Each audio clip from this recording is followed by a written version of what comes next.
Well, football season is only a few more days away. Welcome back, everybody, to the Big Blue in the Bronx podcast. Be sure to hit that like button, comment, and subscribe to our post notifications so you know when a live stream pops or a video drops. Also, if you're on Spotify, you're on Podbean, you're on any of the platforms of the podcast slash audio type, please follow us on there, do whatever. But I have a special guest today, and of course, he is 1/3 of the Boys in the Big Apple podcast. He is 1/3 of Pinstripe Chronicles, and he is also half of the Nerding Out Sports podcast. I have Donald Stewart with me. Donald, man, obviously we've been talking live on Boys in the Big Apple for weeks about football coming back. What's your thoughts, feelings, excitement? Well, thanks so much for having me on again. Listen, I'm always excited when it's an opportunity to see Giants football. I'm already ready to go. I'm ready to go months in advance. So this is just great for me. I mean, when the Giants season ends, it's tough, but I'm excited for a new start. I'm excited for a new beginning. I'm excited for a new coaching staff. Excited for roster battles. I'm excited for the whole thing. So I'm there. I'm right there with you, man.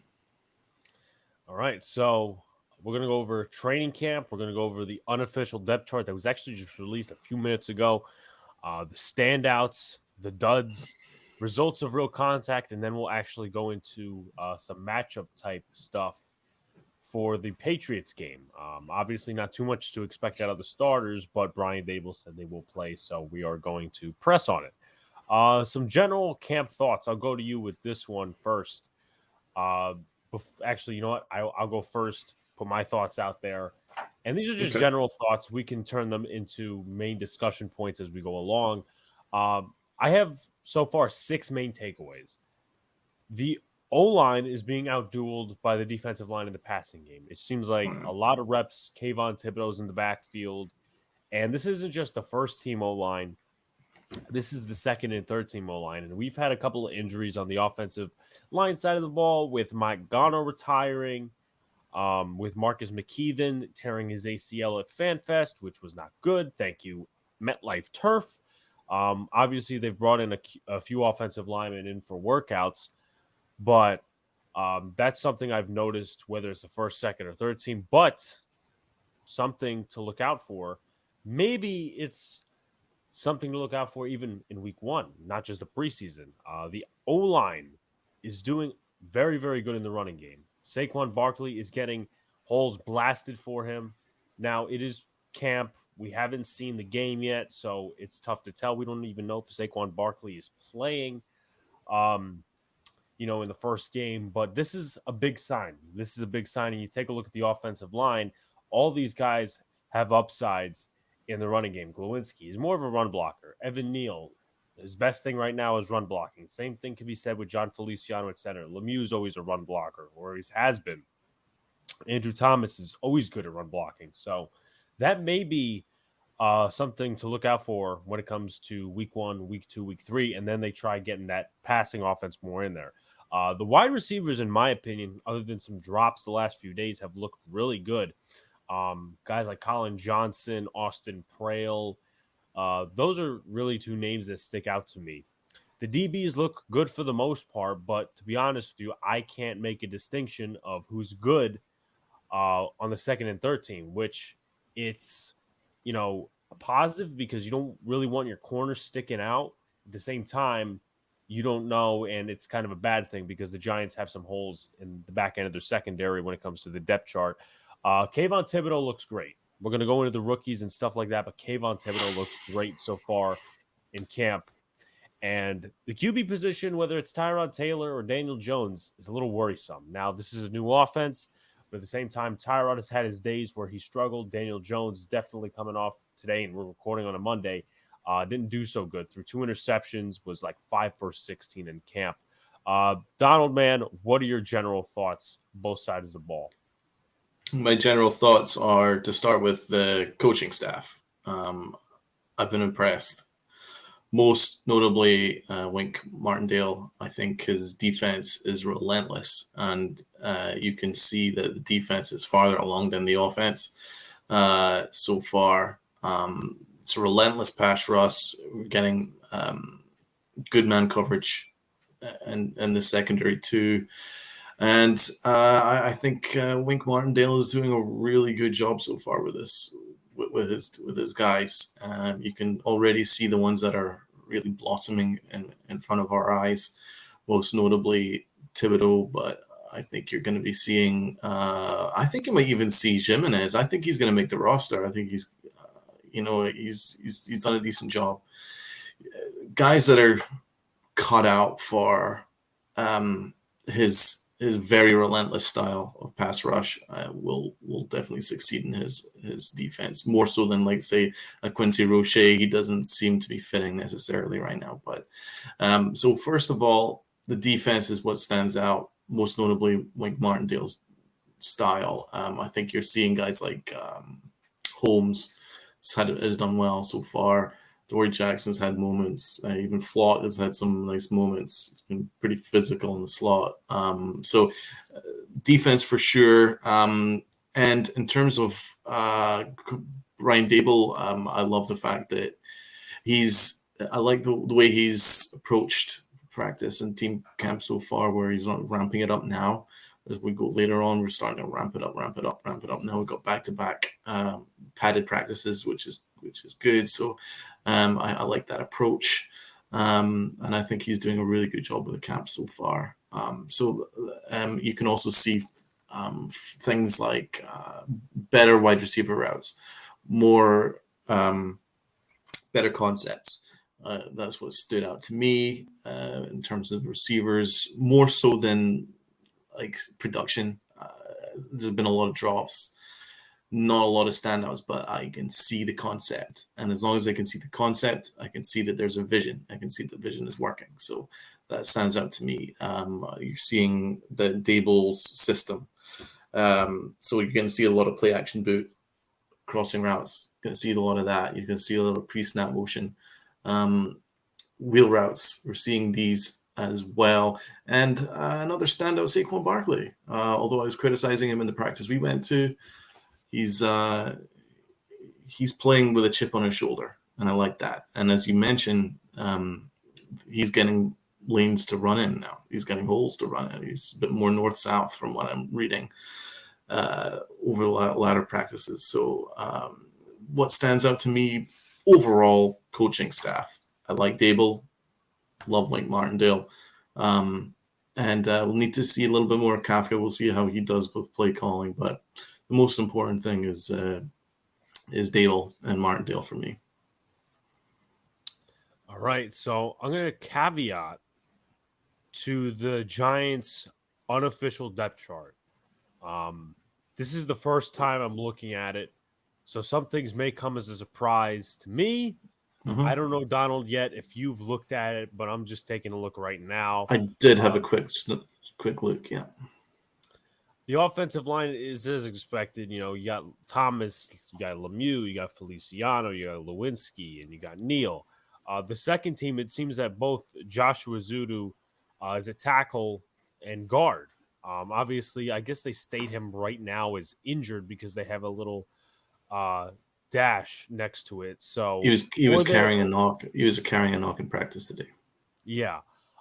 So that's a little concerning. I know there's two asterisks when you look at the depth chart. There's a rookie asterisk and there's a non-football injury asterisk. I'm going to say that's just injury, but they haven't put him on any sort of list yet.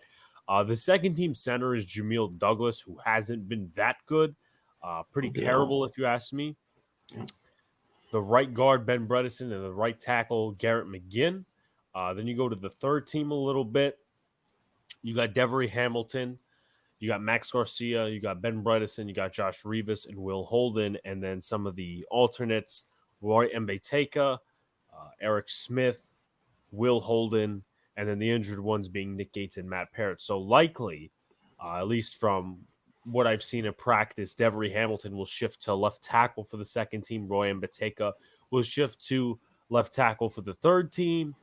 And don't hold your breath on Smith. Eric Smith? Yeah, I'm not a fan of his. No, I'm not a fan of his either. So I guess he'll be in there somewhere. And Ryan Beteka has not played at the NFL level, so they'll probably put Smith in at left tackle. I mean, he gave up 3 sacks against the Jets. A very horrible game. I have a Jet fan brother, so obviously that's not really something to reminisce about. Something for the running backs. Saquon Barkley, Matt Breida, the 1 and 2. We all expected that. Gary Brightwell is ahead of Antonio Williams. Obviously, Brightwell was a 6th round pick last year by the Judge and Gettleman regime for the special teams purposes. He's got some, some speed to him. He's shown that in camp a little bit when I've been watching the highlights. Antonio Williams. Then you have Jashawn Corbin, Sandro Platzgummer, and Jeremiah Hall. Kind of expected a little bit. Brightwell has had some speed, as I said, but I'm just a little shocked overall that he's over Antonio Williams, the guy they brought in. As far as the tight end position goes, you got Daniel Bellinger, Chris Myrick, Andre Miller, Jordan Akins, Austin Allen, Ricky Seals-Jones. Jones has missed like 8 straight practices. So I don't think he's even, I think he's in the witness protection program at this point. So I'm really counting on 5 tight ends. And unfortunately, Donald, that really goes to 4 tight ends because Andre Miller broke his wrist in practice. And that sucks because I wanted him to at least make the practice squad. He could still do that. But I wanted to really see him this preseason. Unfortunately, that's not very likely. So if you're counting out Seals-Jones, if you're counting out Andre Miller, you're looking at 4 tight ends right now. You're looking at Bellinger, who's a lock already. So 2 and 3, it's Myrick, it's Jordan Akins, and it's Austin Allen. So personally, I'm rooting for Austin Allen. Then whoever is in the back, Myrick or Jordan Akins, win the job. As far as wide receiver goes, they have 3 slots for it. They got Galladay, they got Wan'Dale Robinson, Kadarius Toney. Slayton fills in on the second team with Richie James. Then you got C.J. Board, Alex Bachman, and David Sills. Colin Johnson, Austin Prell, Keelan Doss, Marcus Kemp, Robert Foster, and then Sterling Shepard, who is on the non-football. Actually, no, he's on the PUP, not non-football injury list. But your thoughts on the depth chart for the offense? Tight end is worrying, especially with the recent injury because now Ricky Seals-Jones, who's basically been the lesser spotted Jones, I don't know where he is. Please, if anyone has any sighting of or contact him, please contact us. Contact the Giants. Like Jimmy Hoffa. Yeah, he's like he's missing in action right now. So yeah, he might be in witness protection. So he was one of our main signings, which is concerning. Jordan Akins stinks. He was a terrible receiver of the. He has not done anything in camp. Well, he stinks. So we got real problems at tight end. You're going to look at Austin Allen and he might even be tight end too. So I really think that we need to be looking at another tight end, unless Seals-Jones just kills it in preseason. But there's not any evidence that he's even ready. So I'm worried about tight end. Receiver, it's tough. Our number one Galladay is not established himself. He's not established a rapport with Daniel Jones yet. That's a concern. Toney has not endeared himself to the coaching staff. I think it's fair to say. I think some of them have some issues regarding whether he's completely locked in on football. And obviously today did not help himself with 3 drops. He's super talented. There's not even a question about that. He's probably the most talented receiver we have on the staff. But I don't know if he's completely locked in. So there's an issue there with him. Wan'Dale Robinson looks exciting, but he's a little undersized, but he's playing bigger than his size, which is good. And then after him, well, I don't think our coaching staff love Slayton. I think it's pretty clear that if they found better alternatives, I think they'd be looking at them. But Slayton probably has a role in this team because he's been productive at times. And in fact, at one point, he was slotted to be our number 1 receiver prior to us signing Galladay. So there's a chance that he sticks around. After him, I would say Colin Johnson, maybe CG Board for special teams. But I like Johnson. I think Johnson's done a pretty good job. So not great, but we'll live with receiver. The running back situation, Gary Brightwell's pretty terrible. So yeah, let's just pray that Saquon stays 100% healthy. But I like Breida. I think Breida's good. Breida's fast. He just needs to stay healthy. But that's obviously a recurring theme with this offense. Yeah, there's some major holes. I would say the major holes that we have is at tight end and at backup offensive line. Okay, so now we move to the defensive side. Your defensive lineman, you got Dexter Lawrence behind him. This is nose tackle, by the way. So Dexter Lawrence, Justin Ellis, DJ Davison, the rookie out of Arizona State, David Moa and Christopher Hinton. A little bit of surprise there that Moa is ahead of Hinton, but Hinton's an undrafted free agent, so you can't expect much out of him.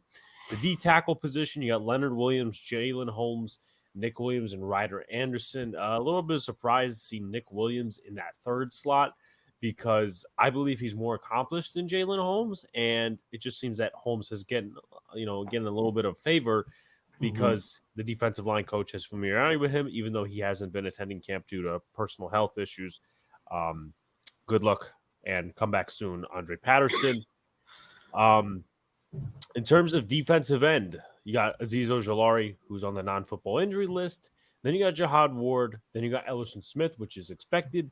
You look at the other defensive end position, also known as the outside linebacker position. If you're looking at it from a 3-4 standpoint, you got Kayvon Thibodeau, O'Shane Zimenez, Quincy Roche, and Tamon Fox. To be fair with you, Donald, and all the viewers that are listening, I'm not a fan of Quincy Roche being behind O'Shane Zimenez. There's a couple of reasons to go behind that. O'Shane Zimenez is a preseason flasher. He does not show anything in the regular season. Quincy Roche is more established recently than O'Shane Zimenez. And the thing is, as well, in a Martindale defense, you need to stop the run. O'Shane Zimenez is horrible with setting the edge. Quincy Roche can do that, and he showed that last year. You take a look at the linebacker positions in terms of the inside spots. You got Martinez and Crowder. On the second slots, you got Carter Coughlin and Darian Beavers. Then you got Micah McFadden and Cam Brown, and Austin Calitro is in the fourth spot behind Blake Martinez. Something to note here, Carter Coughlin, obviously in a couple of practices that I was at, was getting some first-team reps, so he's ahead of Micah McFadden, Cam Brown, and Calitro, so that's some pretty impressive stuff for him. He can also play the edge spot, which Don Martindale may look at in terms of an upside with Carter Coughlin, 7th-round pick from a few years ago out of Minnesota. You take a look at the cornerback spots, which is very, very, very important for the New York Giants. You got Adoree Jackson, Rodarius Williams, Darren Evans, Gavin Heslop. At the other corner position, you got Aaron Robinson, Rodarius Williams again, Zion Gilbert, Darren Evans. Then you look at the nickel spot / slot. You got Holmes, you got Cordell Flott, Khalil Dorsey, Michael Jacquet. Darren Evans is in there as well, obviously, in terms of up there, and he's ahead of Gavin Heslop and some of the other guys like Khalil Dorsey and Michael Jacquet. So he's been having a quiet camp, but productive. You look at the safety spot, specifically the strong safety spot. You got Julian Love, Dane Belton, who's injured, Yusuf Corker, Andrew Adams, and Jerron Wilson.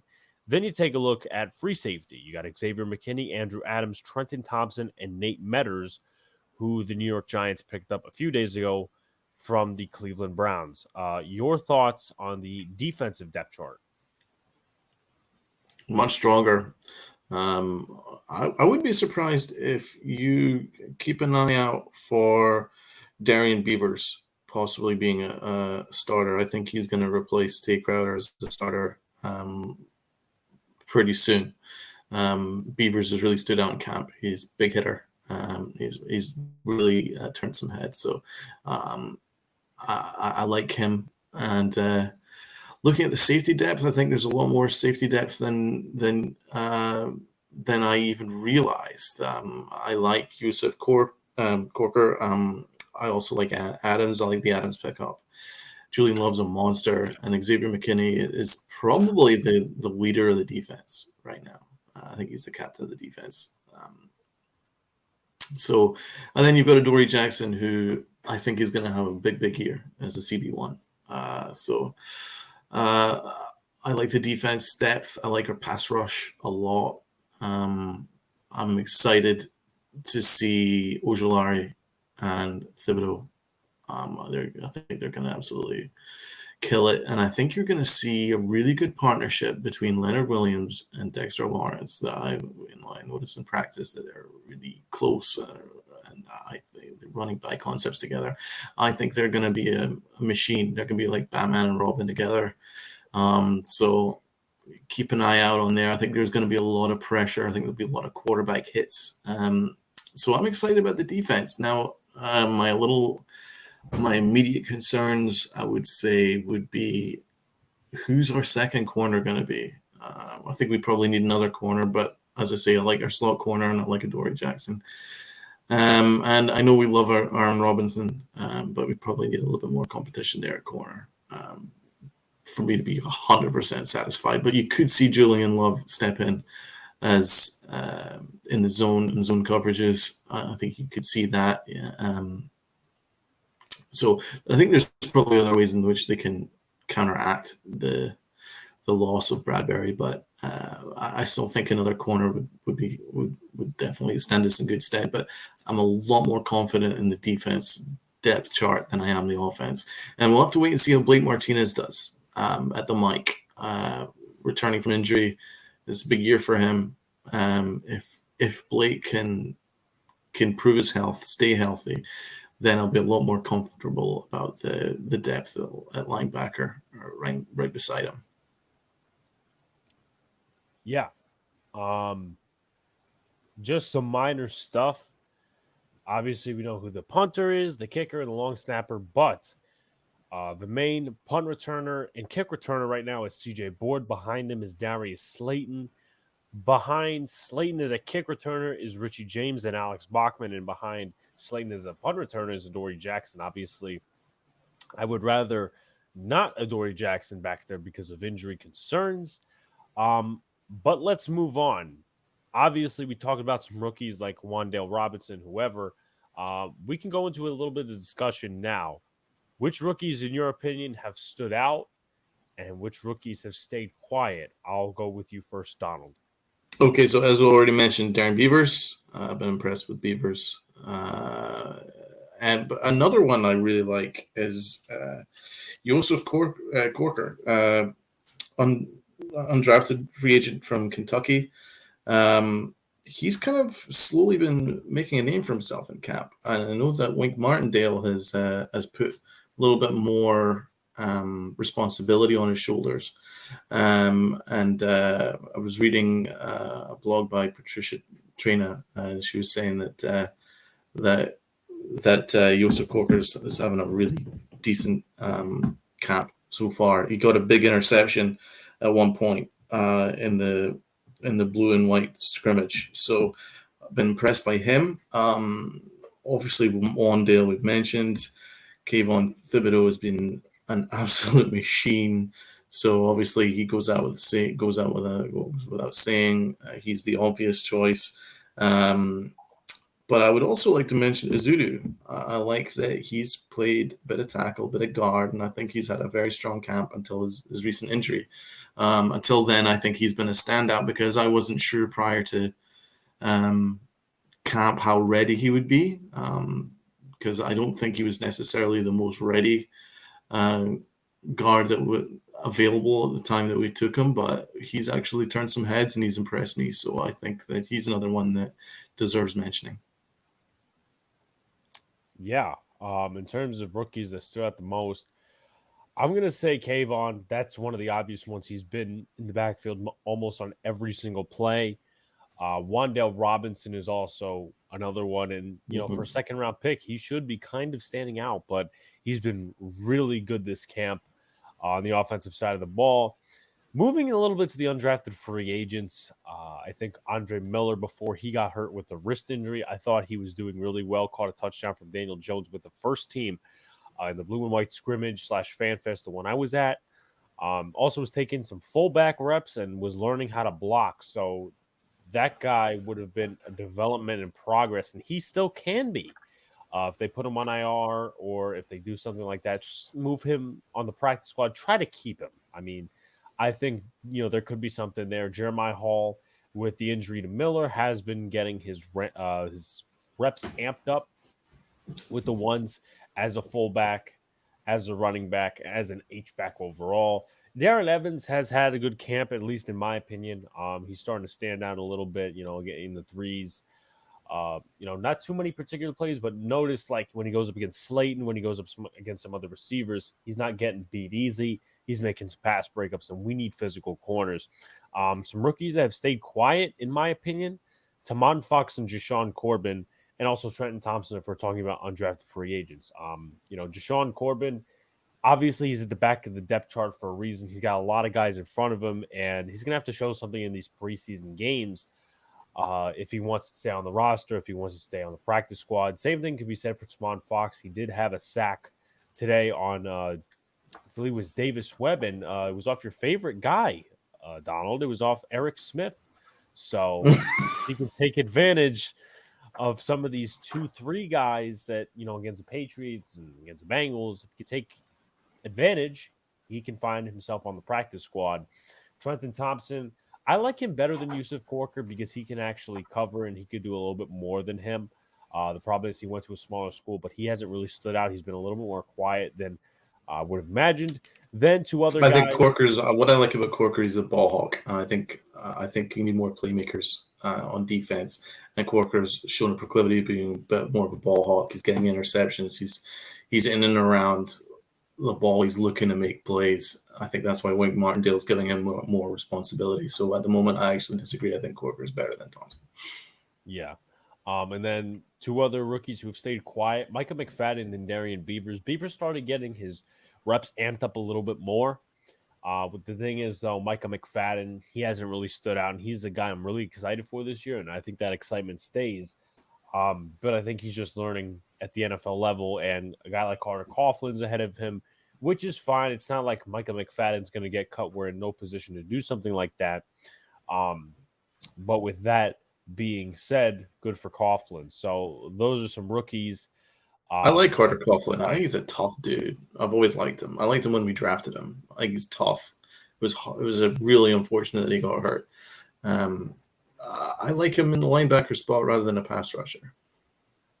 Yeah, and he's still working with that transition, but we'll see what happens in the preseason. Donald, 2 position battles you're looking forward to. Well, I like the slot corner position battle. Flott and Darnay Holmes jumps out to me. Who's going to be getting the most reps there? Darnay Holmes, I think, has got the edge up. I know that the coaching staff's been very impressed with Holmes. I think is it Wink that calls him Dirty 30?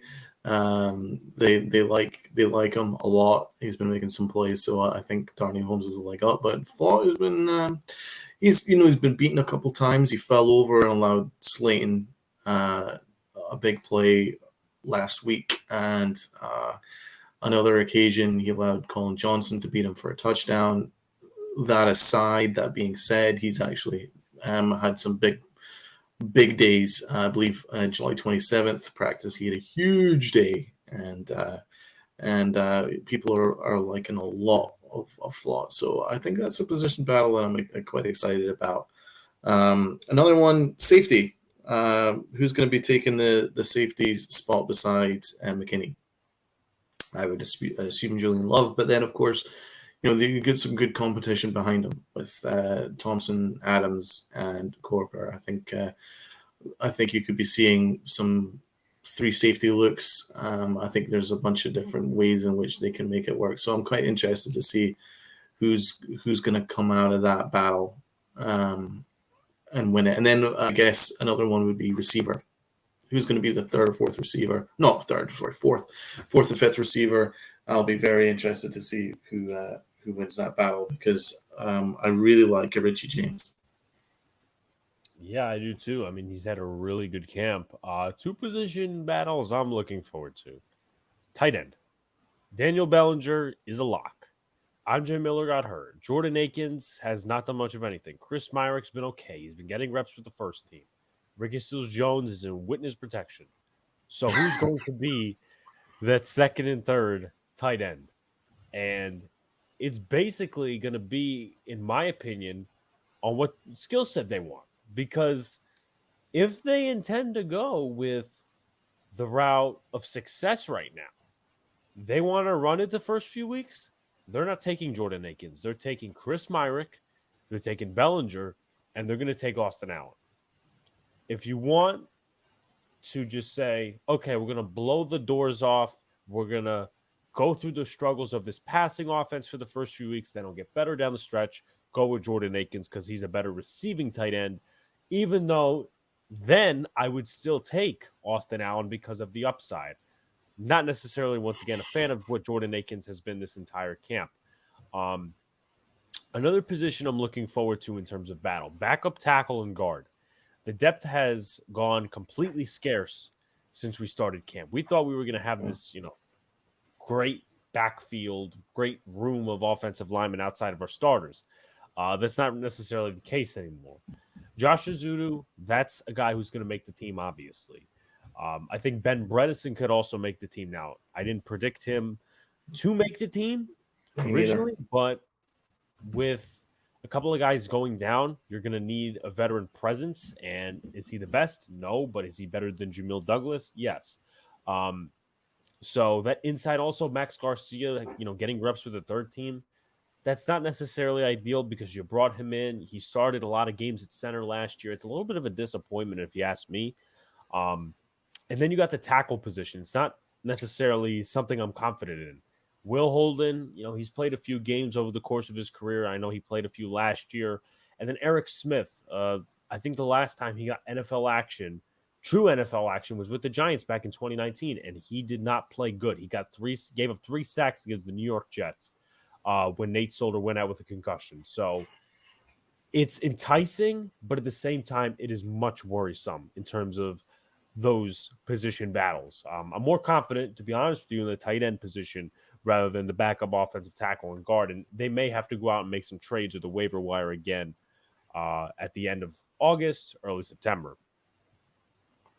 Yes, I think you'll be looking at a different backup tackle and guard depth and center depth once the waiver wire starts heating up a little bit at the end of August, September, because we really need some help there. It's not a ringing endorsement on Garcia that he's listed in the third team. Not a ring endorsement at all. It's I'm not overly blown away by some of these pickups, but I remember, it's really hard to judge because Joe Shane, his back was against the wall. He had 0 cap room, none, absolutely none. So he's doing his best to pick up guys here and there and try and catch lightning in a bottle. Some are going to work, some won't. Obviously, you can't put the death knell on them now because we've not even had any preseason or anything like that. So maybe they'll step up. But we're very concerned about the depth. After Gunno went down, that's really kind of worried me now because he actually was having a very decent practice that we went to. He looked pretty damn good. So he's a loss, his retirement. So yeah, there's kind of a glaring hole now. Yeah. 2 more before we get into the Giants-Patriots preview.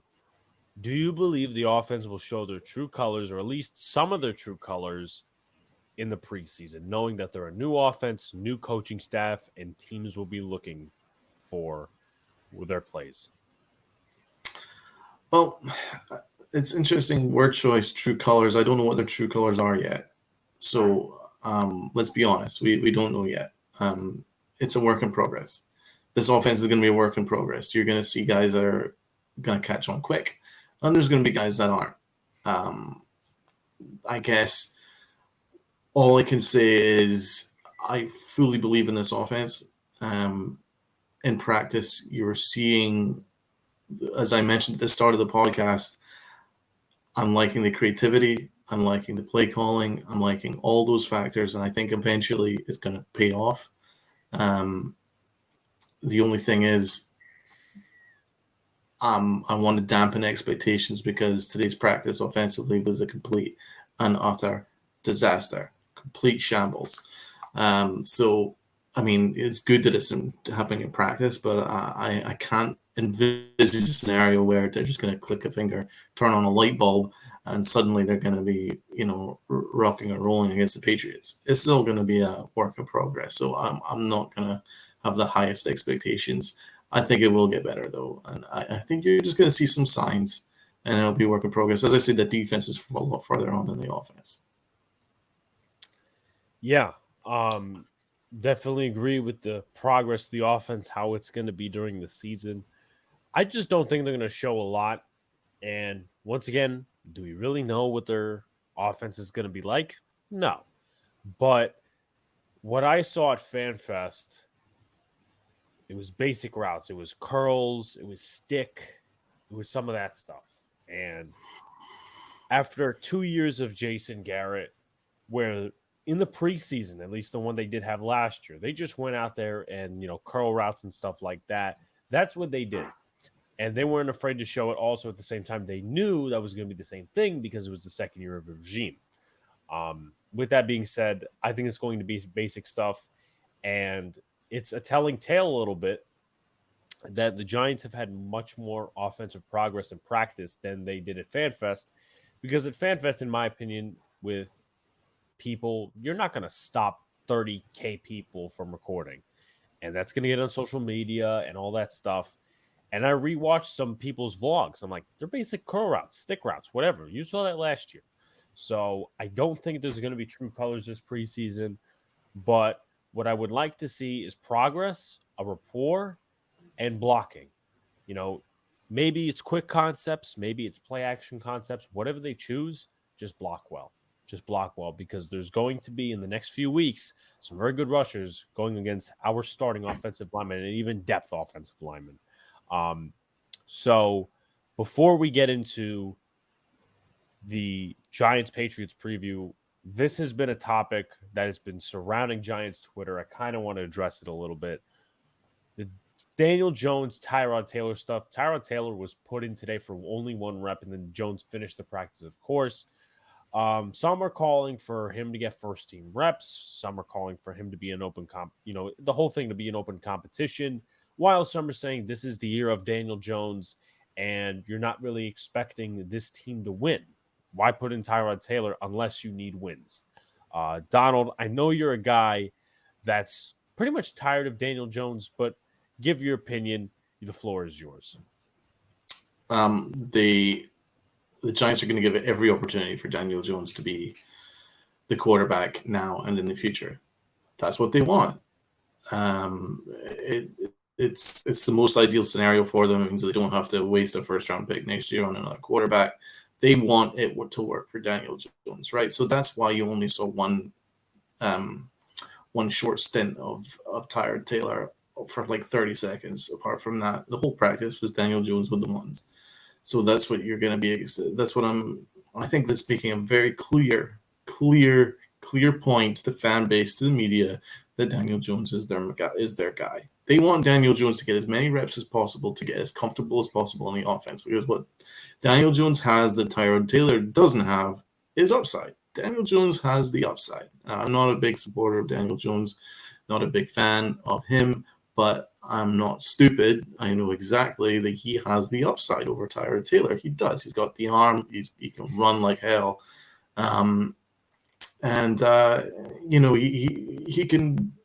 He's certainly capable of being an average to above average quarterback. He's not there yet, but he's capable of it. And Tyrod Taylor is already what we already know what he is. I like Tyrod Taylor, but I think we all know what he is. And if the Giants end up making Tyrod Taylor the quarterback one, I think it's a clear sign that they don't believe in Daniel Jones anymore. So I don't think it's going to be they're going to be there yet. He just said Daniel Jones had a terrible practice today. Did not help his case, but I like that. If I'm going to be complimentary of the fact that they're supportive of him, they just took him out for for a very brief period, but in general, they're supportive of him because they know, just like everyone knows, that you're going to have bad practices. It's going to happen, but better that happens now than down the line. So I think the reason why you didn't see much of Tyler Taylor were the ones is because they're really invested in Daniel Jones working this year. You're going to get as much opportunity as possible. He's going to get as much opportunity as possible to prove himself. And I think that's the right thing to do. It's the right approach. I agree with you. And I've said before, since that Bucks game, Daniel Jones is not the guy for the future. And I've supported just giving him a chance. I don't think it wasn't necessarily ideal for the Giants to go after a quarterback. It wasn't necessarily ideal for all that stuff. This is the year of Daniel Jones. Can he prove it? Can he not? I could see why maybe middle of the season fans would call for Tyrod Taylor. Right now, he's better, but he doesn't have the upside, like you said. Tyrod Taylor is what he is. Has he ever thrown over 25 touchdowns in a season? I'm going to do live research right now. Obviously, he can do stuff with the legs. And in my opinion, the only scenario he gets called in is because of injury or serious bad play. Yeah. Tyrod Taylor, in terms of touchdown-wise, you want to know how many touchdowns is his highest in his career? Go ahead and throw a number out there. Let's say 23. 20. Wow. And listen, I'm not trying to knock the guy, but this is what he is. 20 touchdowns, let's be real. That doesn't get it done in today's NFL. Sure, if the Giants were a running offense, if they were scripted like Philly or San Francisco, different story. But with that being said, Tyrod, 20 touchdowns, it's not going to get it done. And I don't know that. Although Daniel Jones would love that after the year he had last year. After 2 years, no less. I think, to be honest with you, in the last 2 years, he's got to have thrown 20 touchdowns or 21 touchdowns because of the low production he's had and the offense has had. But once again, do I think Tyrod is better and a little bit more mature at this point? Yes. The upside is for Daniel Jones. This is the year of Daniel Jones, and this ain't a win-now season.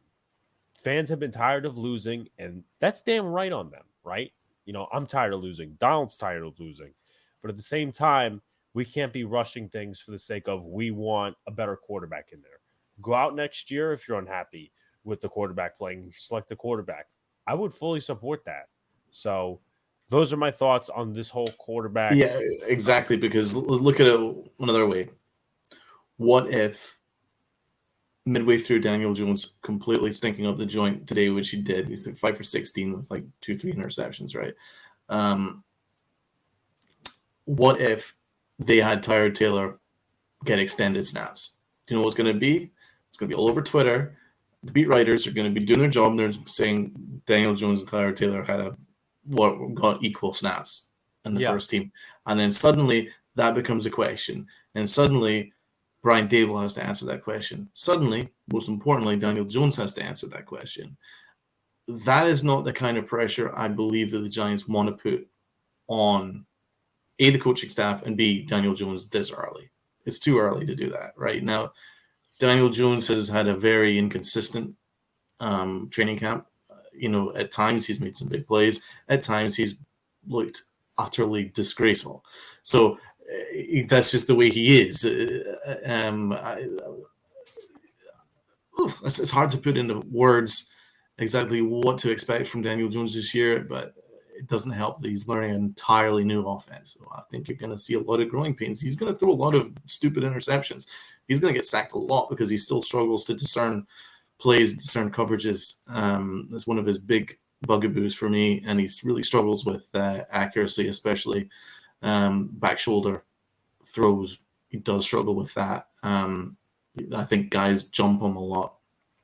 That seems to be his big thing. Tyrod Taylor is much better at reading defenses and just moving that offense down the field. Boom, boom, boom. Just is a lot more efficient, a lot better at it. But he doesn't have the upside that Daniel Jones has. We already, as you say, we already know what Tyrod Taylor is. We don't necessarily know what Daniel Jones is yet.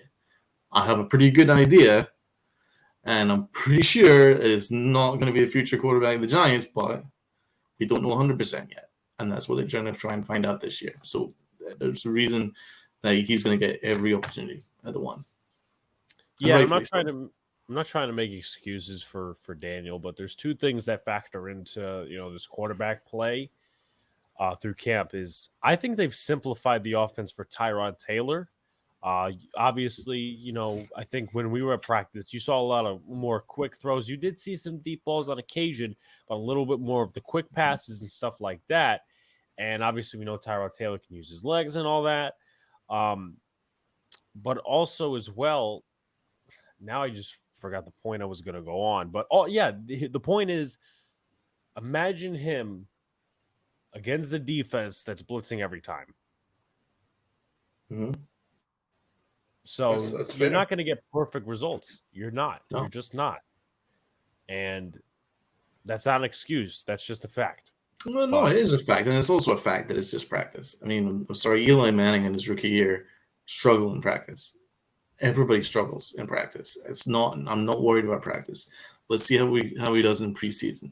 Let's see how he does final game of preseason, when he's going to probably get extended game time. Let's keep an eye on that. Let's keep an eye on week 1. Then we'll have a better idea of what's happening with Daniel Jones and how quick he's picking up this offense. I still think that there's a pretty decent chance that Tyrod Taylor maybe takes over at some point this year. But there's also a very good chance that Daniel Jones really picks it up and starts making some plays. And I really do think that the Giants want to give him every opportunity to succeed.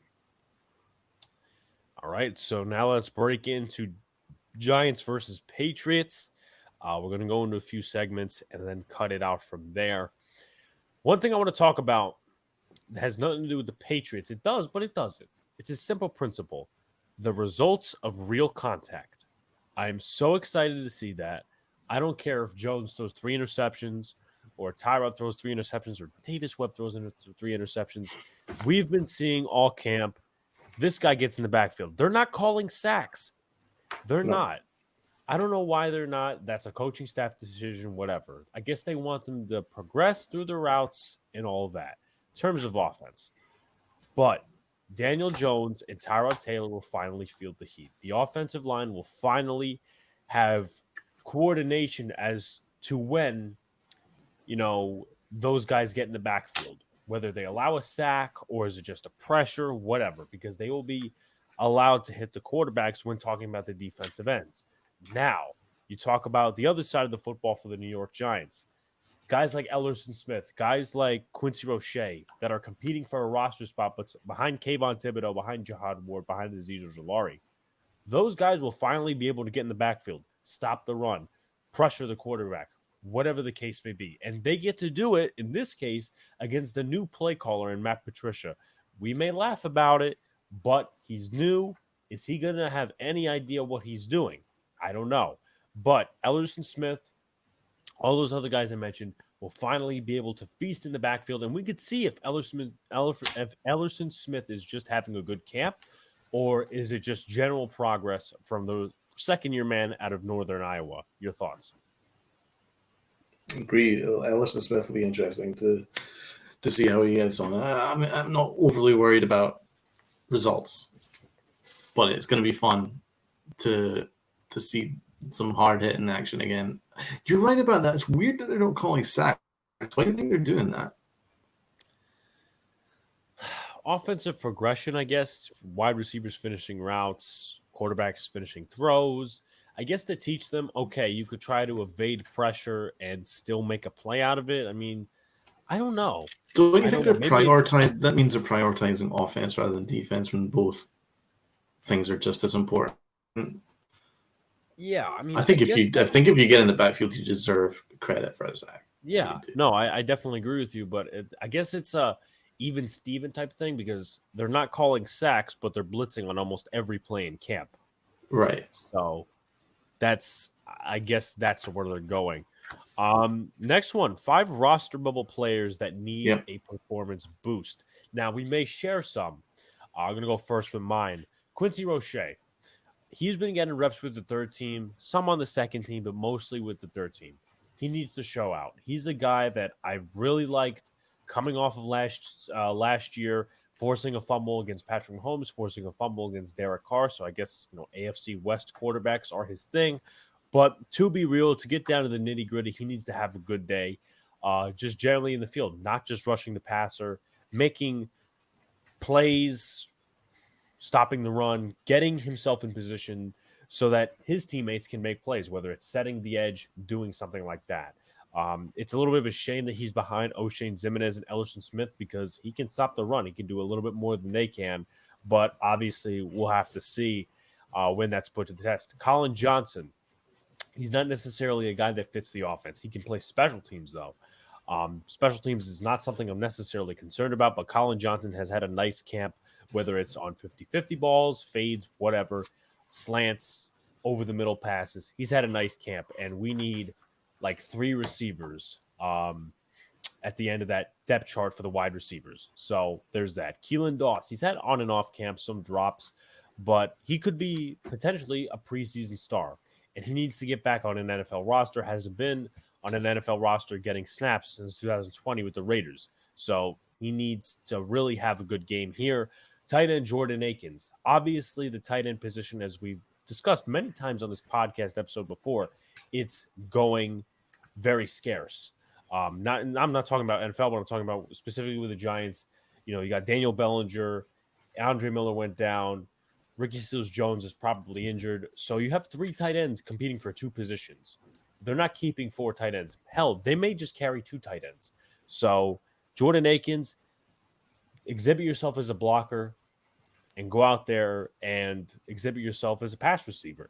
And Trenton Thompson, he's at the back end of the depth chart in terms of the safeties. I think he needs to have a good game, a solid game overall, and he's going to be work in progress.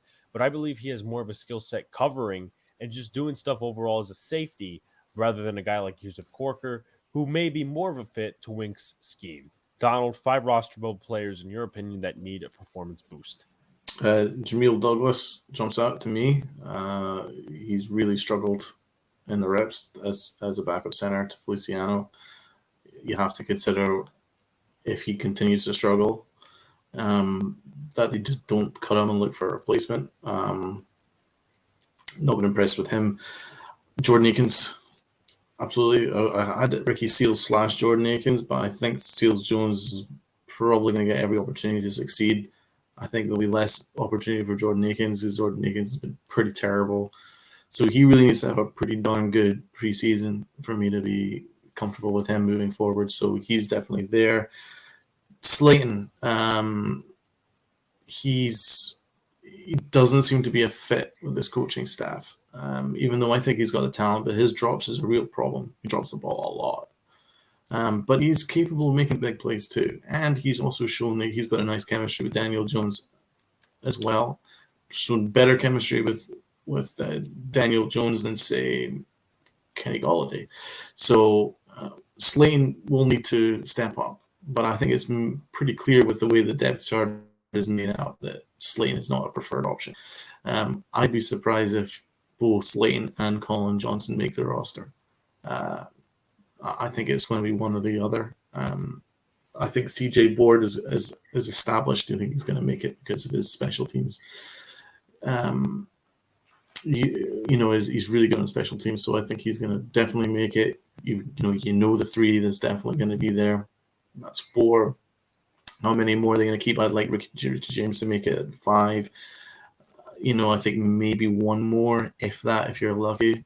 But we'll see. So I think that I'm going to mention Slayton. And I'm going to say O'Shane Ximines. I've never been a fan of his. I didn't like the draft pick at the time. I think he's extremely limited. But what he does offer is pass rush. He is a good pass rusher. And that's what he's shown. And I think he's having a very strong camp. And I think he's turned some heads. I would have cut him yesterday if I could have. But he's had a very good camp. And I think that he's ahead of Roche. I really do. I think another name I was going to mention is Roche. As you say, I liked him. When we picked him up. It was one of the very few decent pickups that Gettleman made last year. He stood out to me. It was quite smart to take advantage of the Steelers cutting him for some reason. I always thought he was decent. So he was probably our second best pass rusher last year. Not saying much, it was only 2.5 sacks, but he was good last year. But he's struggled this camp. I don't think he suits Wink Martindale's defense. So I have him being cut. But if he steps up and has a decent camp, then maybe he survives. Yeah. 5 players you're most excited to see. I'm going to name 5 off the bat, and we might share. Jashaun Corbin. I think he's going to get extended time. Breed, I think they already know is a 2, so they may or may not play him. Antonio Williams and Garrett Brightwell, those guys are probably going to play as well. But Jashaun Corbin was the third team. Now, the third team offensive line, is it good? Probably not. But if he wants to establish himself as somewhat of an explosive running back, a guy who catches passes out of the backfield, he's going to need to have a great day, a great night, and I believe he could do that. I'm excited to see how they fit him in on Thursday.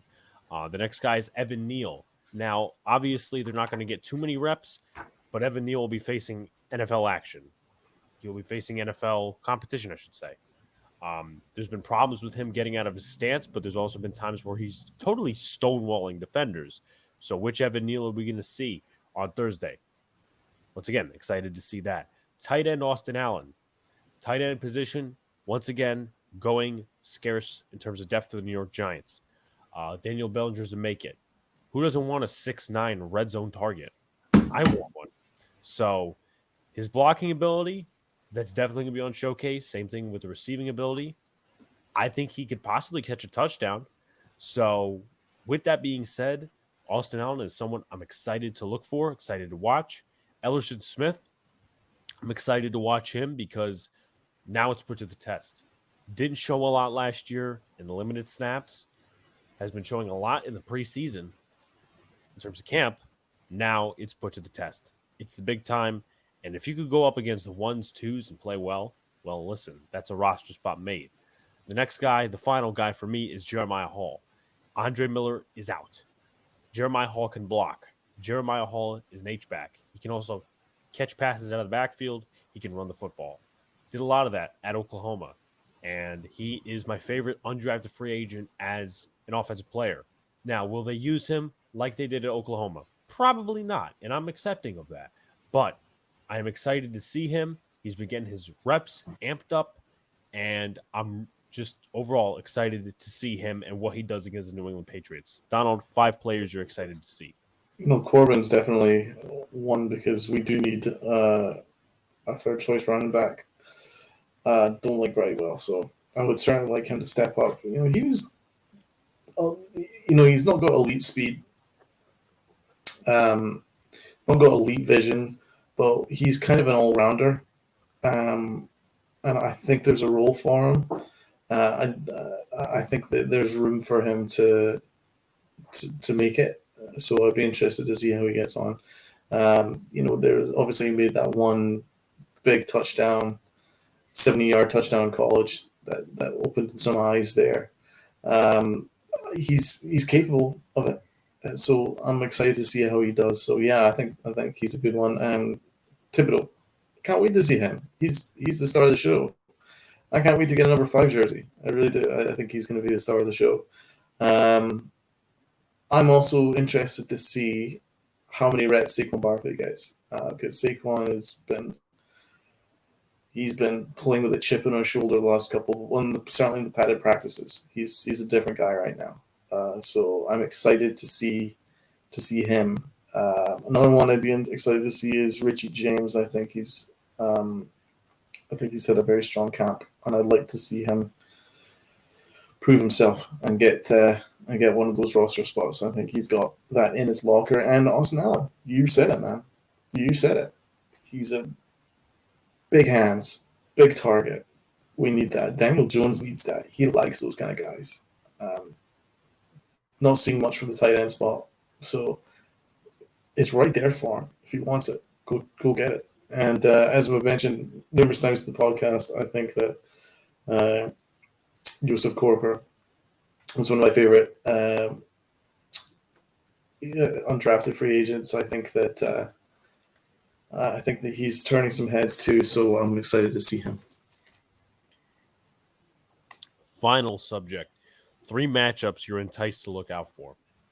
Here's my 3. Evan Neal versus Matt Judon. Now, Josh Uche played last year on the side of Andrew Thomas, so maybe he plays on that same side. Maybe he plays on a different side. But the point of this is that Evan Neal is seeing extreme competition. These are not just some flunky-ass edge rushers like Dante Fowler. These are proven guys. And Evan Neal will be seeing them for the first time. So whether he does bad, he does good, he learns from his mistakes. He's seeing NFL competition. That's not the New York Giants for the first time. The next one is defensive line, Leonard Williams or Dexter Lawrence versus Cole Strange. Cole Strange was argued by a lot of people as a reach in the first round by the Patriots. A guy out of Tennessee, Chattanooga, small school. I don't know how he's been doing in camp, but I have to think that Wink Martindale in a preseason game, whether it's that or the regular season, is going to throw some different looks at this offense. And why not test the rookie? Leonard Williams, Dexter Lawrence, why not throw it at the rookie? Why not throw the book at him, right? So that's what I'm looking forward to. And then the final one, Shane Lemieux versus Davin Goodshaw, Christian Barmore, and any other defensive lineman they put in there. Shane Lemieux had some good reps against the Broncos last year. And right now, he's getting reps with the first team at left guard. I'm very excited to see what he's doing. But he has to show us, even whether it's limited, whatever, he has to show us in game action, not just this game, but throughout the preseason, that he's improved in pass protection. We know what he can do as a run blocker, as a pulling guard. But we need to see what he can do as a guard who can pass protect, because that's going to be the future of this offense. Whether they go first few weeks, as a running offense, that's their thing. That's what they will do. But my prediction, my feeling is that down the line, their future is centered around a passing offense. And Shane Lemieux, whether he's a guard, a center, he's going to have to really bussy up his pass protection and his technique. Donald, 3 matchups you're looking forward to. Well, also to bear in mind that how much are the regulars going to be playing in the very first preseason? So, I mean, I guess the one matchup that would really jump out to me is Trent Brown versus, I would say, Kayvon Thibodeau. I think that's going to be a very exciting matchup, and I agree with you regarding Lemieux. We haven't really mentioned Lemieux much today. He stood out to me. He's playing angry. He always plays angry, but he's a hell of a run blocker. I want to see him to continue to take that next step. So I agree with that matchup for sure. And I want to see how Kenny Golladay gets on against their number one corner, whoever it is, whether it's Butler, whoever it is. I want to see how Kenny Golladay gets on. He needs to really, really get better. He's struggled from basically what I've been hearing. He's been struggling, so I need to see a little bit better from him.